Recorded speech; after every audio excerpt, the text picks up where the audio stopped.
The story begins with Elliot, the protagonist, reminiscing about the joy of learning that his girlfriend, Claire, is pregnant. He envisions a future filled with love, a family, and purpose. On Thursday, Claire is affectionate, expressing excitement and nervousness about their future together. She admits that she has doubts, but assures Elliot she's committed to making it work. On Friday, Claire's demeanor changes. She announces that she wants an abortion, citing fears about motherhood and doubts about their relationship. Elliot is blindsided and struggles to understand her shift in mood. They have a heated argument, leading to tension. Elliot becomes paranoid, wondering if Claire is hiding something deeper. Elliot's suspicion grows as Claire becomes increasingly distant. She avoids his calls, spends long hours away from home, and refuses to discuss the pregnancy. On Saturday night, Elliot follows Claire to a bar, where he sees her laughing and drinking with another man. His heart sinks as he watches her leave with the stranger. Consumed by jealousy and confusion, Elliot confronts her the next morning. Claire admits to sleeping with the man, but refuses to explain why. She accuses Elliot of suffocating her and storms out. Elliot's world begins to unravel as he questions whether the baby is even his. He starts digging into Claire's past, uncovering secrets that hint at a history of infidelity and manipulation. Elliot spirals into an obsessive quest for the truth. He follows Claire, hires a private investigator, and begins confronting people from her life. His behavior becomes erratic, costing him his job and alienating his friends. Meanwhile, Claire reveals that she has scheduled an abortion for the following week. She claims it's for the best, but her explanation is vague and unconvincing. Elliot discovers that the man Claire slept with is connected to a dark secret from her past, a traumatic event that shaped her fears about motherhood and commitment. Tensions escalate as Elliot confronts Claire, demanding answers. She finally breaks down, revealing the truth about her past and her motives for pushing him away. Part 4. Redemption or Ruin. Chapters 41 to 50. Elliot faces a choice: to forgive Claire and fight for their relationship, or to walk away and rebuild his life without her. As the abortion date looms, the couple navigates a series of emotional and psychological battles, culminating in a shocking twist that forces them to confront their deepest fears. The novel ends with a bittersweet resolution, leaving the reader questioning the nature of love, trust, and redemption. The rain was relentless, hammering against the windshield like tiny fists of fury. Elliot tightened his grip on the steering wheel, his knuckles white against the dark interior of his car. The night stretched endlessly before him, a blur of wet asphalt and flickering streetlights.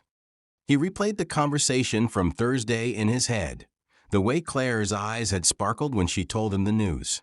"I'm pregnant."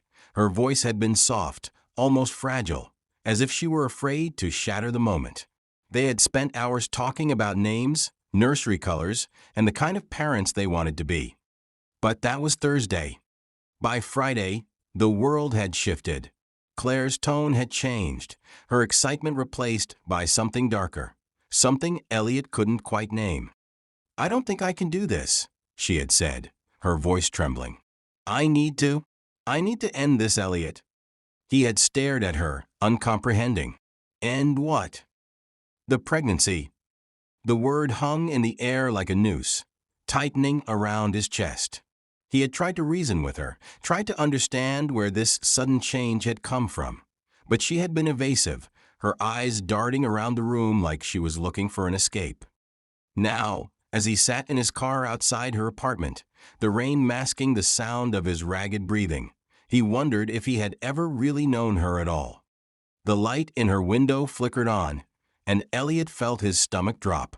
A silhouette moved behind the curtain, two shadows, close together, laughing. He clenched his jaw, his mind racing with possibilities. Was it someone she knew? A stranger? How long had this been going on? The front door opened, and Claire stepped out, her hair damp from the rain. She was smiling, her hand intertwined with a man Elliot didn't recognize. They walked to a waiting car, their laughter cutting through the night like a blade. Elliot didn't move. He couldn't. His hands trembled against the steering wheel as he watched them drive away, his world crumbling around him. For the first time in his life, Elliot felt the sharp sting of betrayal and the cold embrace of doubt. Elliot sat motionless, the rain pounding harder now, blurring the view of Claire's empty apartment. His breath fogged up the windshield, but the image of her laughing with that stranger was burned into his mind. Every muscle in his body screamed for him to do something. Drive to wherever they went, confront her, demand answers. But a heavier weight kept him planted in his seat. Asterisk why? Asterisk, the question rolled through his mind, sharp and insistent. Why had she turned so cold so quickly? How could she have gone from telling him she loved him to tearing it all apart in a matter of hours? He fumbled for his phone, his fingers trembling as he scrolled through their messages. Her words stared back at him, cold and clinical. Asterisk, we need space, Elliot. This isn't about you, it's about me. Please don't make this harder than it already is, asterisk. Space. She wanted space? That's not what it had looked like. The way she clung to that man outside her apartment, her head tilted back, laughing at something he'd said. It had been intimate. Familiar. Elliot's thumb hovered over the call button, his heart racing. He wanted to hear her voice, even if it was just to confirm what he already feared. But before he could press it, his phone buzzed in his hand. An unknown number. He stared at the screen for a moment before answering, his voice hoarse. Hello? A pause. Then a man's voice, smooth but cautious. Elliot? It's Mark, Claire's brother. Elliot hadn't spoken to Mark in months, not since Christmas, when he and Claire had spent the holidays with her family. Mark had always been friendly, but this call felt different. Tense. Mark, Elliot said, sitting up straighter. Hey, what's going on? Another pause, longer this time. When Mark finally spoke, his tone was low, almost apologetic. Listen, I don't know how to say this, but I think you need to know. Claire's been acting weird for weeks now. She's been disappearing, staying out late. And tonight I saw her with some guy I didn't recognize. Elliot's grip tightened on the phone. I know, he said through gritted teeth. I saw them too. Mark exhaled, the sound heavy with frustration. I don't know what's going on with her, man. She hasn't told me much, but there's something she's hiding. Something big. I tried asking her, but she just shuts down. I figured maybe you'd know. Elliot laughed bitterly, the sound harsh and hollow. No, Mark. I don't know a damn thing. She's been shutting me out too. For a moment, neither of them spoke. The silence, filled only by the sound of rain pattering against the car. Finally, Mark said, Look, I don't want to jump to conclusions, but are you sure the baby is yours? The question hit Elliot like a punch to the gut. He opened his mouth to respond, but no words came out. Mark sighed. I'm sorry, man. I shouldn't have said that. I don't want you to get hurt. Elliot's chest tightened, anger and confusion swirling inside him like a storm. Thanks for the call, Mark, he said abruptly, ending the conversation before he could say something he'd regret. He sat there for a long time, staring at his phone. The idea that the baby might not be his was a poison spreading through his veins, but it was the way Claire had been acting, detached, secretive, that truly haunted him. Finally, he started the car and drove home, his mind racing. He needed answers, but Claire clearly wasn't going to give them to him. Not willingly, anyway. Elliot couldn't sleep that night. He lay in bed, staring at the ceiling, his thoughts looping endlessly. Every time he closed his eyes, he saw Claire with that man, her smile brighter than it had been in weeks. By the time the sun rose, he'd made a decision. If Claire wouldn't tell him the truth, he'd find it himself. He started with her phone records. They shared a phone plan, and although he'd never had a reason to check it before, the idea now felt almost logical, necessary. It didn't take long to find what he was looking for. Over the past 2 weeks, there were dozens of calls and texts to a number he didn't recognize, most of them late at night. Elliot's stomach churned as he copied the number into his own phone. He hesitated for a moment, his thumb hovering over the call button. What would he even say? Instead, he did the next best thing. He searched the number online. It didn't take long for a name to pop up. Derek Shaw. The name meant nothing to him, but a quick glance at Derek's social media told him everything he needed to know. The man was tall, athletic, and polished, with a smile that oozed confidence. In photo after photo, he was surrounded by women, his arm draped casually around their shoulders. But it wasn't just the photos that caught Elliot's attention, it was the captions. "A life's too short to play by the rules. Nothing worth having comes easy. Why settle for one when you can have it all?" Elliot's blood boiled as he scrolled through the man's feed, each post confirming what he already suspected. Derek wasn't just some random guy. He was a player, a manipulator, and somehow, he'd gotten to Claire. Elliot clenched his jaw, his mind racing. He couldn't just sit back and let this happen. He needed to confront Claire or Derek. Maybe both. But first, he needed a plan. Elliot sat at his desk, staring at Derek Shaw's social media profile until the lines of his photos blurred together. He'd memorized every smirk, every pose, every careless caption. The man seemed untouchable, a walking embodiment of temptation. But Elliot knew one thing for sure. Derek was part of Claire's secret, and Elliot wasn't going to stop until he uncovered the truth. He grabbed his jacket and keys, adrenaline coursing through him. If Claire wouldn't answer his questions, he'd find Derek himself. Confronting him might be reckless, but sitting back and doing nothing felt worse.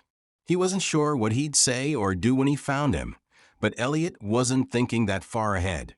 He just needed to act. The bar was dark and noisy, the kind of place where people came to forget themselves. Elliot's stomach churned as he scanned the room, his eyes darting from face to face. He'd found Derek's location easily enough. The man had posted a photo just an hour ago, holding up a glass of whiskey with the caption, "Cheers to a night of possibilities." And there he was, sitting at the bar, casually leaning against the counter, as though he owned the place. Derek looked even more arrogant in person, his charm radiating like a spotlight. Women hovered nearby, drawn to his easy confidence, but Derek didn't seem fazed by the attention. He sipped his drink, his eyes scanning the crowd as if he were hunting for his next conquest. Elliot clenched his fists, his pulse pounding in his ears. For a moment he hesitated. What was he even doing here? Confronting Derek wouldn't magically fix his relationship with Claire. But the thought of walking away, of letting Derek get away with whatever he'd done, felt unbearable. Summoning every ounce of courage he had, Elliot crossed the room and slid into the empty seat beside Derek. The man glanced at him, raising an eyebrow, but said nothing. "You're Derek Shaw?" Elliot said, his voice tense. Derek tilted his head, a faint smirk tugging at his lips. "Do I know you?" "No," Elliot said, his jaw tight. "But you know Claire." The smirk disappeared, replaced by a flicker of recognition. Derek set down his glass, leaning back in his seat. "Ah, you must be the boyfriend." "Fiancé?" Elliot corrected sharply. The word tasted bitter now, but he clung to it like a shield. Derek chuckled, a low, condescending sound. "Well, this is awkward." Elliot's hand twitched, but he forced himself to stay calm. "I don't care about awkward. I want to know what's going on between you and Claire." Derek leaned forward, resting his elbows on the bar. His expression was casual, almost bored, but there was something predatory in his eyes. "Look, man, I don't know what she's told you, but Claire and we have history." "What kind of history?" Elliot demanded. Derek shrugged. "The kind that doesn't concern you." Elliot's temper flared, and he slammed his hand on the counter, drawing a few curious glances from nearby patrons. "It concerns me if you're the reason she's been pulling away from me. If you're the reason she's talking about getting an abortion." For the first time, Derek's confident mask slipped. His eyes narrowed, and he leaned in closer, his voice dropping to a dangerous whisper. "You think this is about me? You don't have a clue, do you?" Elliot's heart raced. "Then explain it to me." Derek sighed, shaking his head. "You're not ready for the truth, man. But since you're so desperate to know, here's a little advice. Claire isn't who you think she is. She's been running from her past for years, and trust me, you're just another stop along the way." Elliot stared at him, the words sinking in like poison. "What are you talking about?" Derek smirked again, but this time it was colder, more calculated. "Figure it out yourself. Or don't. Either way, I'm done here." He tossed a few bills on the counter and stood, giving Elliot one last glance. "Good luck, fiancé." And just like that, he was gone, disappearing into the crowd like a ghost. Elliot sat there, his mind racing. Derek's cryptic words had left him with more questions than answers, but one thing was clear.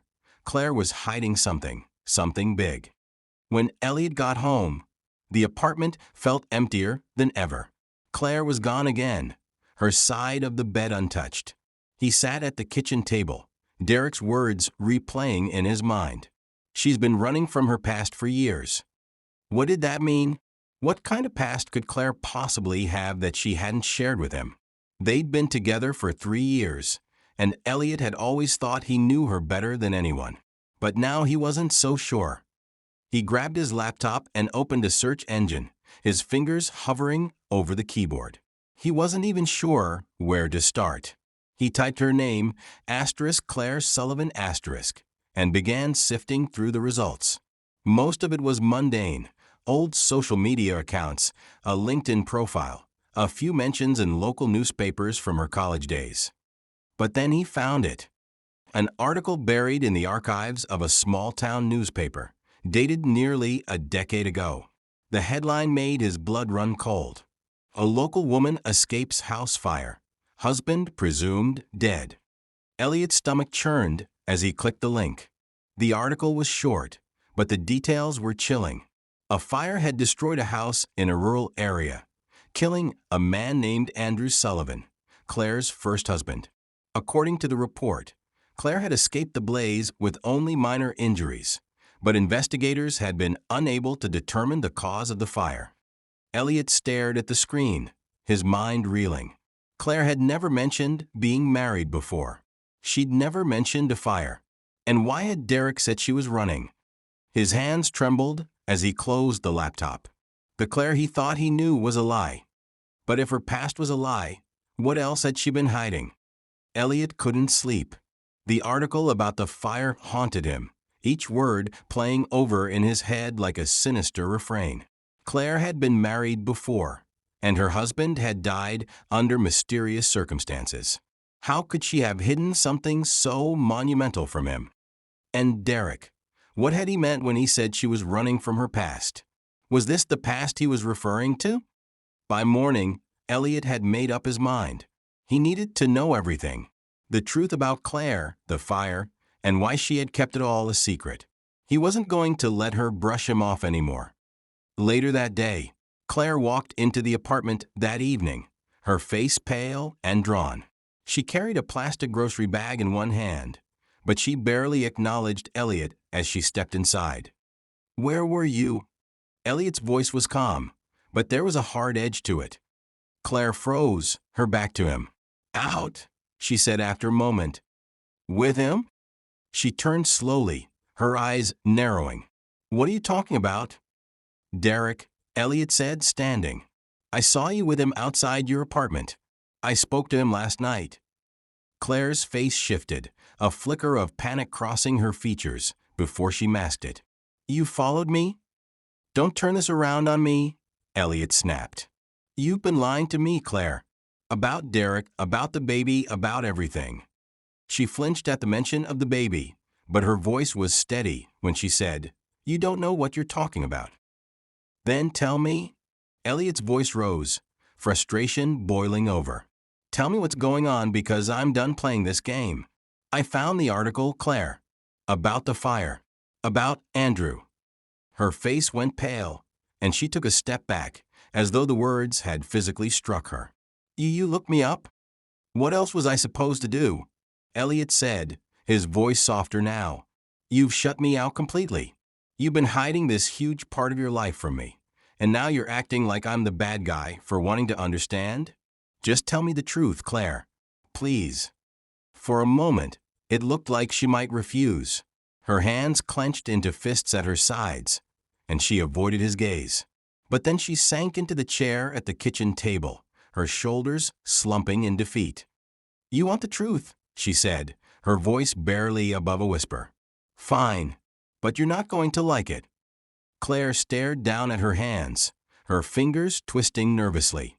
When she finally spoke, her voice was distant, as though she were recounting a story that didn't quite belong to her. Andrew and I got married when I was 22, she began. He was charming, ambitious, everything I thought I wanted. But he wasn't who I thought he was. Elliot leaned against the counter, his arms crossed. He didn't interrupt. Andrew was controlling, Claire continued. At first it was subtle, little comments about how I dressed, who I spent time with. But it got worse. He isolated me from my friends, my family.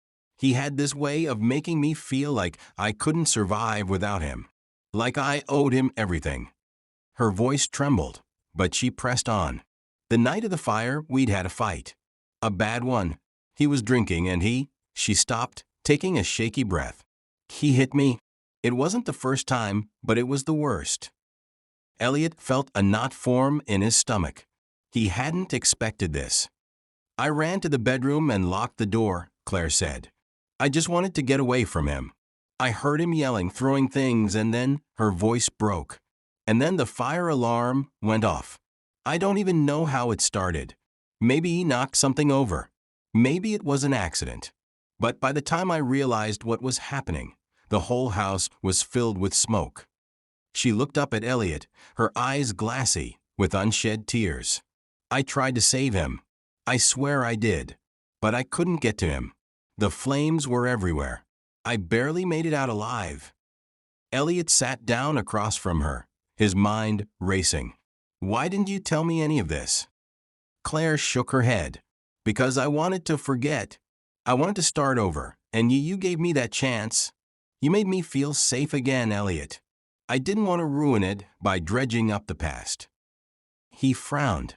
What does this have to do with Derek? Claire hesitated, her hands gripping the edge of the table. Derek, he was Andrew's best friend. Elliot's eyes widened. What? He never believed the fire was an accident, Claire said, her voice trembling. He always thought I had something to do with it. After the investigation ended and they ruled it accidental, he started showing up, trying to get me to confess. He said I owed him the truth, but no matter what I told him, he wouldn't listen. And now? Elliot asked, his voice tight. Claire closed her eyes, a single tear slipping down her cheek. Now he's back, and he's threatening to tell everyone his version of what happened unless I give him what he wants. Elliot's stomach dropped. What does he want? Claire's voice was barely a whisper. Me. Elliot felt his world tilt. The pieces were falling into place, but the picture they painted was almost too much to bear. Derek wasn't just a random stranger. He was a ghost from Claire's past, a predator circling back to claim what he believed was his. Why didn't you tell me sooner? Elliot asked, his voice a mix of anger and hurt. I didn't want you to get involved, Claire said, her eyes pleading. I thought I could handle it on my own. But then the baby, everything got more complicated. Elliot shook his head, his jaw tight. No, you don't handle someone like Derek alone. If he's threatening you, we go to the police. Claire laughed bitterly. And tell them what? That a grieving best friend is accusing me of murder? There's no evidence, Elliot. It's his word against mine. And even if they don't believe him, he'll make sure everyone else does. He'll destroy my reputation, our lives, everything. Elliot stood, pacing the room. His mind was a whirlwind of anger, fear, and determination. I'm not going to let him do that. I don't care what it takes, Claire. We're going to end this. She looked up at him, her expression a mix of hope and fear. How? Elliot stopped, his gaze steely. By finding out the truth about the fire about Derek, and making sure he can never touch you again. The battle lines were drawn. What lay ahead was uncertain, but one thing was clear. Elliot wasn't going to let Claire face this alone. Elliot's resolve hardened as the weight of Claire's revelations settled over him. If Derek was determined to destroy her life with accusations, then Elliot needed to uncover the truth, no matter where it led. He wasn't sure what he'd find, but he knew one thing. The fire that had consumed Claire's old life wasn't an accident, and Derek held more cards than he let on. It was time to start digging. Asterisk, asterisk. The next morning, asterisk, asterisk. Elliot sat at his desk, a steaming mug of coffee beside him, his laptop open to every article he could find about the fire. He had reread the same small-town news story a dozen times, but now he was looking for patterns, inconsistencies, anything that might offer a clue. The details were sparse. The fire had started late at night in the living room, quickly spreading through the old, wooden house. The official investigation determined that the cause was likely accidental, citing a possible electrical fault. Andrew Sullivan had been found unconscious near the front door, overcome by smoke inhalation. Claire had escaped through a second-floor window. But something wasn't adding up. If Andrew had been near the door, why hadn't he made it out? And why was Derek so insistent that the fire wasn't an accident? Elliot opened a new tab and began searching for information on Andrew Sullivan. It didn't take long to find his obituary. He'd been 29, an aspiring entrepreneur, and a beloved member of the community. The article was filled with glowing tributes. Words like charismatic and driven jumped out at Elliot. He frowned, remembering Claire's description of a controlling, abusive husband. Either Andrew had been a master of deception, or the town had only seen what he wanted them to see. Elliot scribbled a few notes before moving on to Derek. He found a handful of social media posts from around the time of the fire, including one from the day after the funeral. Asterisk, I'll never stop fighting for the truth. Rest easy, brother, asterisk. The post had dozens of comments, most of them expressing condolences. But one stood out, a reply from a user named Martin Tate. Asterisk, we both know the truth. When are you going to tell the cops? Asterisk. Elliot's pulse quickened. He clicked on Martin's profile, but it was almost entirely locked down, save for a blurry profile picture and a single post from 3 years ago. You can't bury the past forever. Later that day, Claire sat across from Elliot at the kitchen table, her face pale as she listened to what he'd found. Martin Tate, she murmured, the name unfamiliar on her tongue. I don't remember anyone by that name. He might be someone who knew Andrew or Derek, Elliot said. I tried messaging him, but his profile looks inactive. I'm going to dig a little deeper. Claire shook her head, her voice trembling. Elliot, I don't know if this is a good idea. Derek isn't just going to let you snoop around. He'll see it as a threat. Good, Elliot said, his tone resolute. Let him feel threatened. I'm not letting him hold this over you anymore. Before Claire could respond, Elliot's phone buzzed on the table. He glanced at the screen and froze. It was an unknown number. Answer it, Claire whispered, her eyes wide. Elliot hesitated for a moment before swiping to accept the call. Hello. There was silence on the other end, followed by the sound of heavy breathing. Then a voice spoke, low and gravelly. You don't know what you're getting into. Elliot's grip on the phone tightened. Derek? The man on the other end chuckled darkly. You've been busy, haven't you? Digging where you don't belong. Let me give you some advice. Drop it. Walk away. You don't want to know what you're looking for. Elliot's heart pounded, but he forced himself to stay calm. I'm not afraid of you. You should be, Derek said, his tone sharp. Ask Claire what really happened that night. Ask her why Andrew was near the door. Maybe then you'll see who she really is. The line went dead. Elliot sat in silence for a moment, the phone still pressed to his ear. Claire was staring at him, her face pale. What did he say? He wants me to stop digging, Elliot said, his voice grim. But he also said something about Andrew being near the door. Do you know what he meant? Claire shook her head, her hands trembling. I don't know. I told you everything I remember. I didn't see him after I locked myself in the bedroom. Elliot nodded, but the unease in his chest only grew. Derek was taunting him, dropping breadcrumbs to sow doubt. But why? If Derek truly believed Claire was guilty, why hadn't he gone to the police? Elliot turned back to his laptop, typing Martin Tate's name into a different search engine. This time, he found an old address buried in a public records database. It was in a neighboring town about an hour away. I'm going to find him, Elliot said, standing. If Martin knows something about the fire, I need to hear it. I'm coming with you, Claire said, her voice firm. No, Elliot said quickly. If Derek's watching, I don't want him seeing us together. Let me handle this. Claire hesitated, her eyes filled with fear, but she finally nodded. Be careful.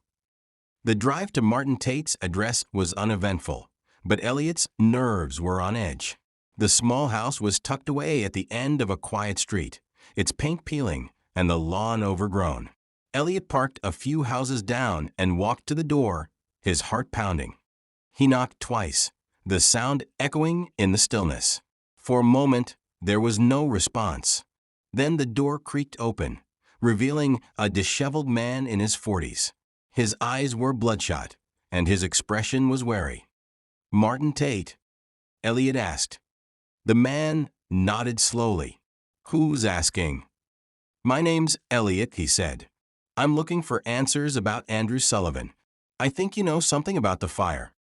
Martin's expression darkened, and he started to close the door. I don't know anything. Leave me alone. Elliot shoved his foot in the doorway. Please.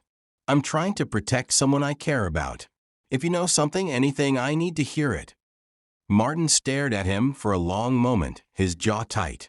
Finally, he stepped aside. You'd better come in. Martin's house smelled of stale beer and cigarette smoke. The living room was cluttered with old newspapers and empty bottles, but Elliot barely noticed. His eyes were locked on Martin, who shuffled to an armchair and lit a cigarette with shaking hands. You shouldn't have come here, Martin said, exhaling a cloud of smoke. Derek doesn't like people digging into this. Why? Elliot asked, sitting across from him. What is Derek trying to hide? Martin stared at the cigarette in his hand, his expression haunted. The fire, it wasn't an accident, but it wasn't Claire's fault either. Elliot leaned forward, his heart racing. Then whose fault was it? Martin hesitated, his fingers trembling. Andrew. He started it. What? Elliot blinked, confused. Why would Andrew set fire to his own house? Because he was drunk, angry, and out of his mind, Martin said, his voice rising. Claire wasn't lying about the abuse. He was violent, unpredictable. That night, they had a fight. She ran upstairs, and he went on a rampage. Knocked over a lamp, maybe. I don't know exactly how it started, but by the time he realized what he'd done, it was too late. Elliot frowned. How do you know all this? Because I was there, Martin said, his voice cracking. I was Andrew's business partner. He called me that night, slurring his words, saying he'd messed up. By the time I got there, the house was already burning. Elliot's stomach churned. You saw the fire? Martin nodded, his eyes glassy. I saw Claire climb out the window. I saw Andrew banging on the front door, but he couldn't get it open. He was too drunk, too disoriented. And then his voice trailed off, and he wiped a hand over his face. And then he was gone. Elliot's mind raced. Why didn't you tell the police? Derek, Martin said bitterly. He convinced me to keep quiet. Said the truth wouldn't bring Andrew back, but it could destroy Claire. She'd already been through hell, and he didn't want her getting dragged through the mud. But now, he shook his head. Now he's using it against her. He thinks she didn't suffer enough. Elliot clenched his fists, anger boiling in his chest. So Derek's been blaming her this whole time, knowing she wasn't responsible? Blaming her, tormenting her, trying to control her, Martin said. He's obsessed with her. Always has been. The room fell silent, the weight of the revelation settling over them. What do I do? Elliot finally asked. Martin looked at him, his expression grim. You make sure Derek doesn't win, whatever it takes. Elliot left Martin's house with a sense of purpose. The truth was uglier than he'd imagined, but it gave him the weapon he needed to fight back. Derek had been playing a dangerous game, but now Elliot was ready to turn the tables. He drove home, his mind racing with a plan. Claire was waiting for him in the living room, her face pale with worry. Did you find anything? She asked. Yes, Elliot said, sitting beside her. And it's worse than we thought, but we can use it against him. He explained everything Martin had told him, watching as Claire's expression shifted from shock to anger. That bastard, she muttered. He's been torturing me for years, and all this time he knew the truth. He's been using it to keep you under his thumb, Elliot said. But not anymore. We're going to confront him with Martin's help. Claire hesitated, her hands trembling. Are you sure that's a good idea? Derek's dangerous, Elliot. I'm not afraid of him, Elliot said firmly. And neither should you be. We're going to end this. The meeting was set for the following evening. Elliot called Derek, pretending to be rattled, and told him he wanted to talk alone. Derek agreed, smug as always, and suggested a secluded spot, an abandoned parking lot on the edge of town. Elliot and Claire arrived early, parking their car out of sight. Martin was already there, waiting in the shadows. He'd been reluctant to get involved, but Elliot had convinced him that this was the only way to finally put Derek in his place. When Derek arrived, he stepped out of his car with the same cocky swagger that Elliot had come to hate. He didn't see Martin lurking nearby or the phone in Elliot's pocket, already recording. Well, Derek said, smirking. Didn't expect you to actually call me. What's the matter? Claire finally tell you the truth? I know everything, Elliot said, keeping his voice steady. About the fire. About Andrew. About you.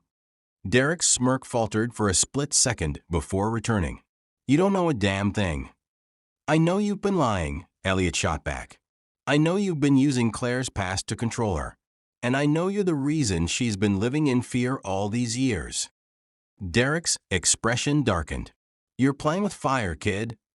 Funny choice of words, Elliot said, especially since Martin was there that night. At the mention of Martin's name, Derek froze. His eyes darted to the shadows, where Martin stepped into view. Hello, Derek, Martin said, his voice cold. It's been a long time. Derek's face twisted in anger. You've got nothing on me. Maybe not, Martin said, holding up his phone. But I recorded everything you said to me after the fire. Every threat. Every lie. You're not walking away from this. Derek lunged forward, but Elliot stepped between him and Martin. It's over, Derek. If you come near Claire again, we'll take everything to the police.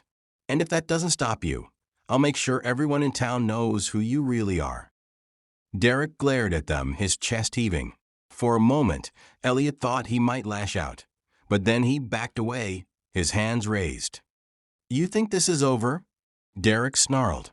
You have no idea what you've started. He climbed into his car and sped off, leaving Elliot, Claire, and Martin standing in the lot. In the weeks that followed, Derek's threat stopped. Martin turned over his recordings to the police, and Claire finally felt a sense of freedom she hadn't known in years. Elliot and Claire began to rebuild their relationship, stronger than ever now that the secrets between them were gone. They didn't know what the future held, but for the first time, they felt ready to face it together. As they stood in their living room, holding hands and watching the sunset, Elliot placed his hand gently on Claire's stomach. We're going to be okay, he said softly. Claire smiled, her eyes bright with hope. Yes, we are. And for the first time in a long time, she believed it.